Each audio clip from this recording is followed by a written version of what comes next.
धार्मिक कार्यात आणि नैवेद्यामध्ये तुळशीचं महत्व फार असतं. त्याचीच ही कहाणी. शास्त्रानुसार तुळस इतकी पवित्र आहे की भगवान विष्णूंनी ती आपल्या मस्तकावर ठेवली आहे.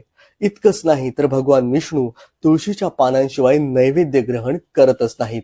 तुळस अशी वनस्पती आहे जी रोग प्रतिरोधक आहे, म्हणजेच अँटीबायोटिक. नैवेद्यामध्ये तुळशीचं पान ठेवल्यानं त्यामध्ये औषधी गुणधर्म निर्माण होतात, जे आपल्या शरीरासाठी फार उपयुक्त ठरतात.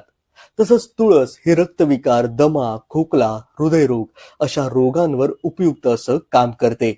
नैवेद्याच्या स्वरूपात तरी लोक दिवसातून कमीत कमी 2 वेळा तुळशीचं पान ग्रहण करतील आणि त्यांचं आरोग्य चांगलं राहील, स्वास्थ्य चांगलं राहील यासाठीच हा उद्देश.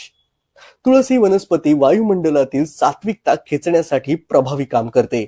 ब्रह्मांडातील श्रीकृष्ण तत्व खेचून घेण्याची क्षमता तिच्यामध्ये अधिक आहे.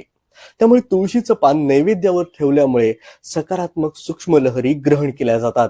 त्यामुळे भगवंतही नैवेद्य लवकर ग्रहण करतात. संक्रांतीच्या दिवशी घरात कोणाचा जन्म झाल्यावर आणि नाव ठेवेपर्यंत तुळशीचं रोप तोडू नये. त्याचप्रमाणे घरात कोणाचा मृत्यू झाला असल्यास 13व्या दिवसापर्यंत तुळशीची पानं तोडू नयेत. ज्योतिषशास्त्रानुसार सूर्योदय आणि सूर्यास्ताच्या वेळी देखील तुळशीची पानं आपण तोडू नयेत. धन्यवाद.